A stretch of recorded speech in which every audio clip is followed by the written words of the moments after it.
Bismillahirrahmanirrahim. Assalamualaikum warahmatullahi wabarakatuh. Alhamdulillahirrabbilalamin. Salatu wassalamu ala sayyidina Muhammadin wa ala alihi wa sahbihi ajma'in, amma ba'du. Rabbi shrah li sadri wa yassir li amri wahlul 'uqdatam min lisani yafqahu qawli. Apa kabar anak-anakku sekalian? Semoga kalian di rumah kabarnya baik-baik saja.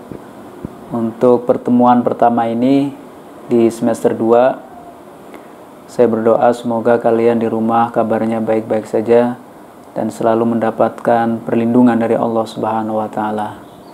Hari ini kita akan bahas bab 1 ya, di semester 2, yaitu meneladani kemuliaan dan kejujuran para rasul Allah Subhanahu wa taala.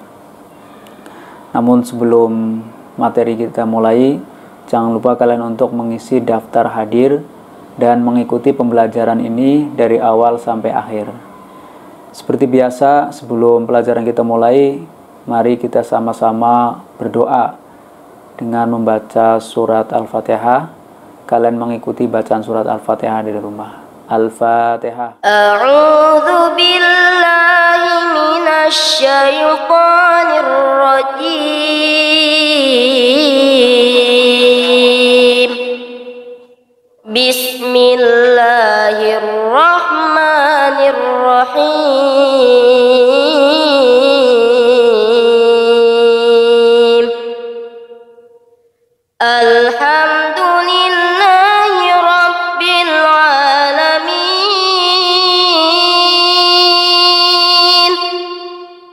Ar-Rahmanir Rahim.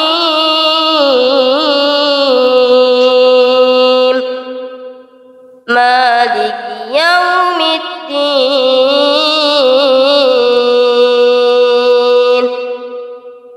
Iyyaka na'budu wa iyyaka nasta'in.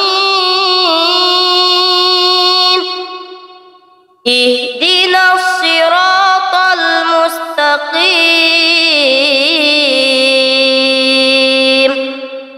Siratal ladzina an'amta 'alaihim ghairil maghdubi 'alaihim waladdallin.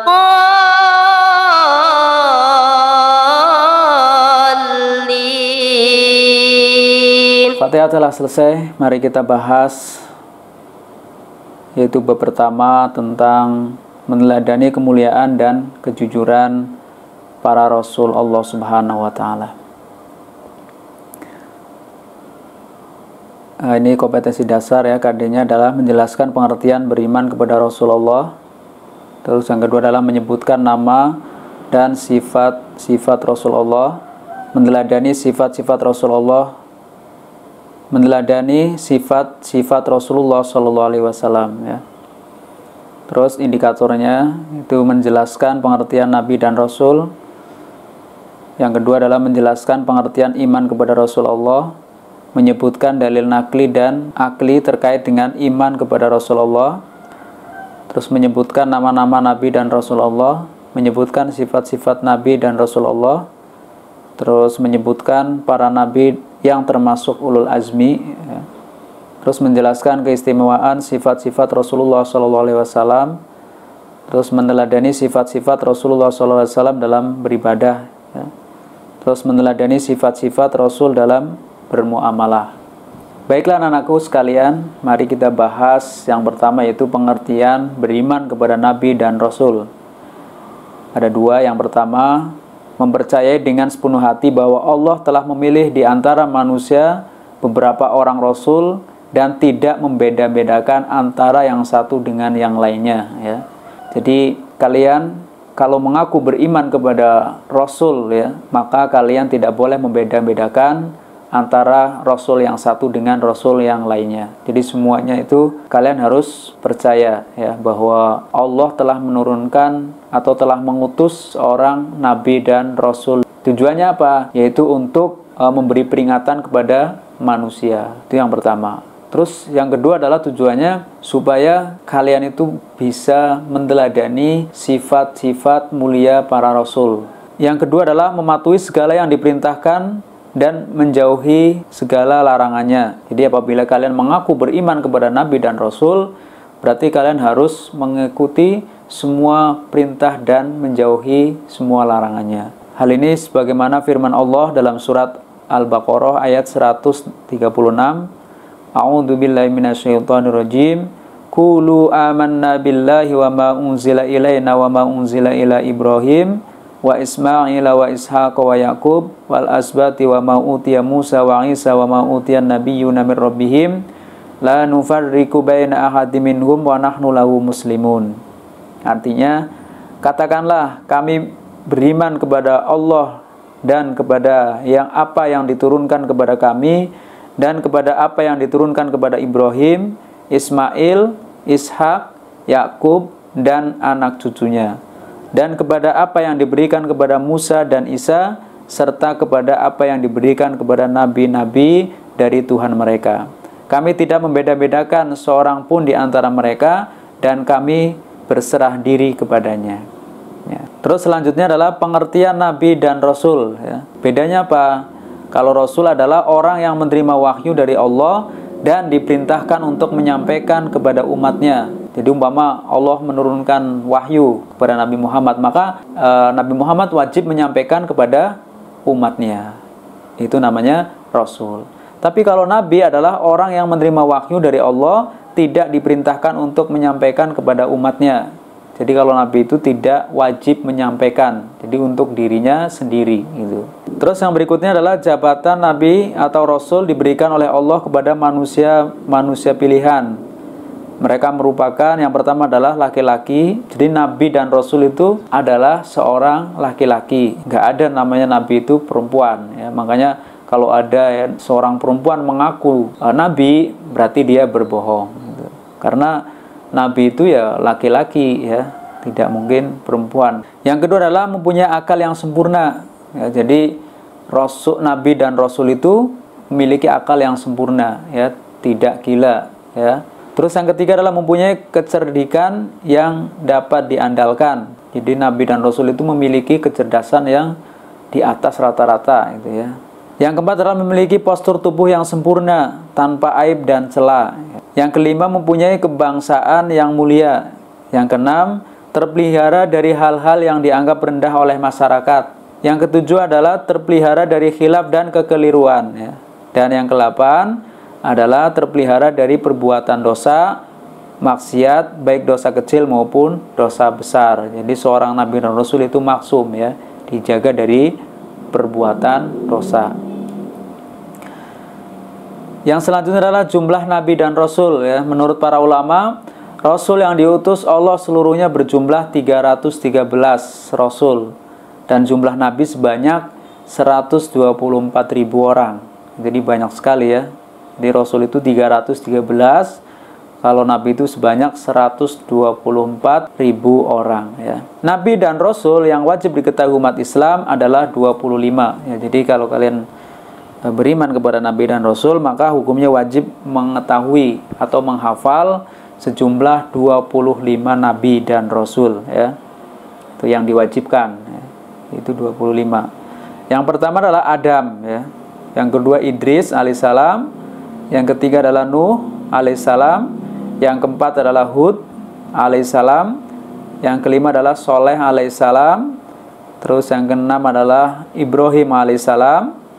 Yang ketujuh adalah Lut alaihissalam. Yang kedelapan adalah Ismail alaihissalam.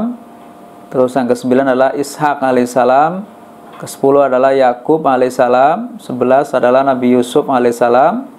Yang ke-12 adalah Ayub alaihissalam. Yang ke-13 adalah Zulkifli alaihissalam. Yang ke-14 adalah Su'aib, ya. Terus yang ke-15 adalah Yunus alaihissalam. Yang ke-16 adalah Musa alaihissalam. Yang ke-17 Harun alaihissalam. 18 Ilyas alaihissalam. 19 adalah Ilyasa, ya. Yang ke-20 adalah Dawud alaihissalam. Ke-21 Sulaiman alaihissalam. Ke-22 Zakaria. Yang ke-23 Yahya alaihissalam. Yang ke-24 Isa alaihissalam. Dan yang terakhir yang ke-25 adalah Nabi Muhammad SAW, ya. Terus Terus dari 25 nabi dan rasul tadi, ada 5 nabi ulul azmi. Nabi ulul azmi yaitu rasul yang memiliki kesabaran dan ketabahan yang luar biasa ya dalam menghadapi berbagai penderitaan atau gangguan ya dalam menjalankan tugas ya. Jadi Nabi ulul azmi ini memiliki ketabahan yang luar biasa ya saat menerima cobaan dari Allah Subhanahu wa taala. Yang pertama adalah Nabi Ibrahim alaihissalam. Kalian tahu bahwa Nabi Ibrahim itu pernah dibakar ya oleh Raja Namrud ya. Yang kedua adalah Nabi Musa alaihissalam ya. Nabi Musa itu cobaannya luar biasa ya, dikejar-kejar oleh Raja Fir'aun sampai beliau ini berada di tepi laut ya. Bingung Nabi Musa. Akhirnya Nabi Musa mendapatkan wahyu bahwa disuruh sama Allah untuk memukulkan tongkatnya, akhirnya lautan itu terbelah gitu ya.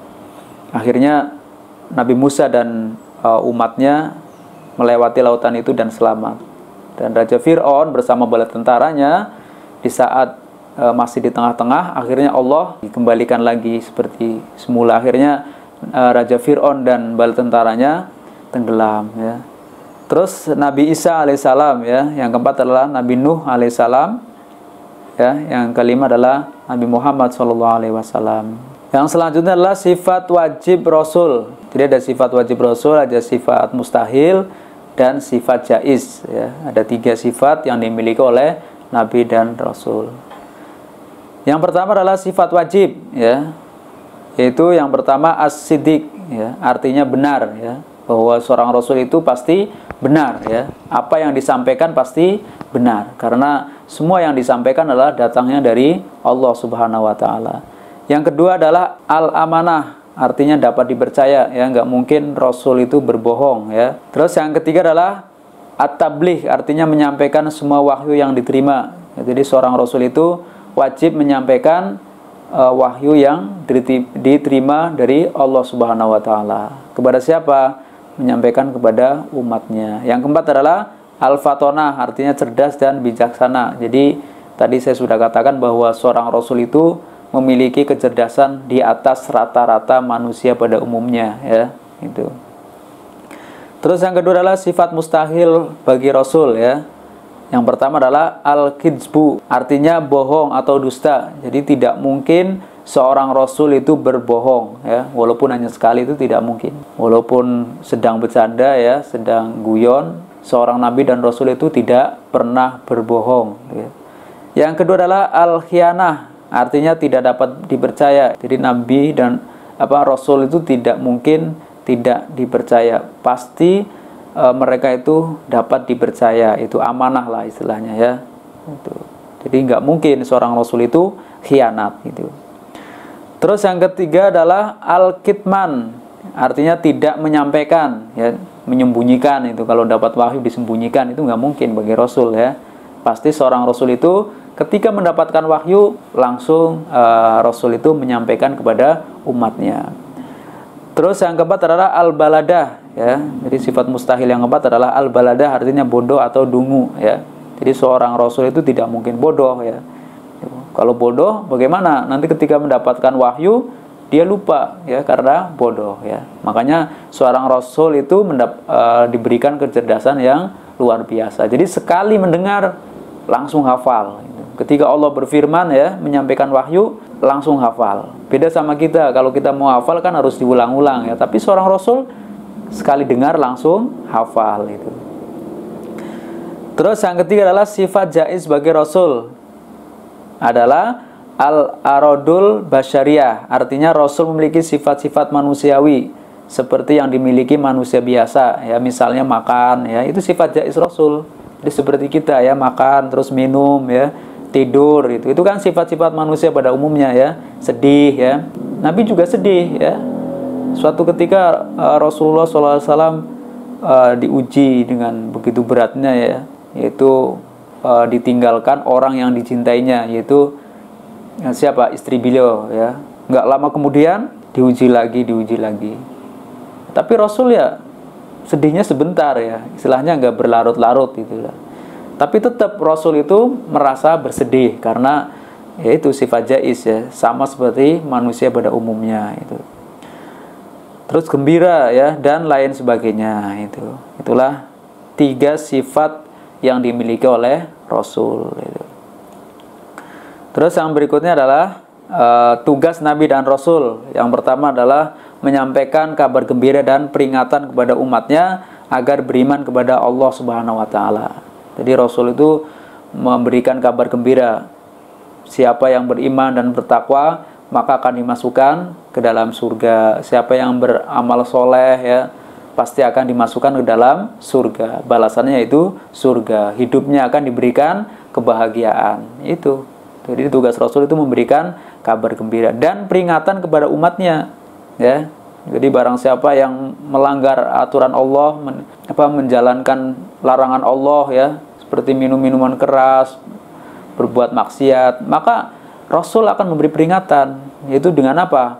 Bahwa orang-orang yang durhaka kepada Allah, dia akan dimasukkan ke dalam neraka. Itu sebagai balasan. Supaya apa? Nanti ketika manusia itu dimasukkan ke dalam neraka, biar dia tidak protes. Karena pada saat nanti, ketika manusia itu dimasukkan ke dalam neraka, maka Allah bertanya kepada mereka yang dimasukkan ke neraka, kenapa kamu masuk neraka? Apakah dulu tidak ada seorang Rasul atau utusan yang memberikan peringatan kepadamu? Apa kata penghuni neraka itu? Ada ya Allah, tapi saya tidak beriman, saya tidak percaya. Jadi tujuan Allah menurunkan Nabi dan Rasul itu supaya apa? Supaya manusia itu ketika dimasukkan ke dalam neraka tidak protes bahwa Allah sudah menurunkan Nabi dan Rasul, kenapa kamu tidak percaya ya? Dalilnya dalam surat Al-An'am ayat 48, nanti kalian bisa dibuka ya di rumah. Terus yang kedua adalah membawa kebenaran, berita gembira dan peringatan kepada umatnya agar memperoleh petunjuk ke jalan yang benar ya. Jadi tujuannya adalah Nabi dan Rasul diutus itu supaya manusia itu berjalan di atas jalan yang benar, supaya manusia itu tidak sesat, supaya manusia itu bahagia baik di dunia maupun di akhirat ya. Semoga kita semua bisa meneladani semua sifat-sifat Nabi dan Rasul ya. Kita berdoa setiap hari semoga kita selalu diberikan hidayah oleh Allah Subhanahu wa taala, agar diberikan keringanan dalam menjalankan semua perintah-perintah Allah dan menjauhi semua larangan Allah ya. Demikian yang bisa saya sampaikan. Apabila banyak kesalahan saya mohon maaf dan saya akhiri. Assalamualaikum warahmatullahi wabarakatuh.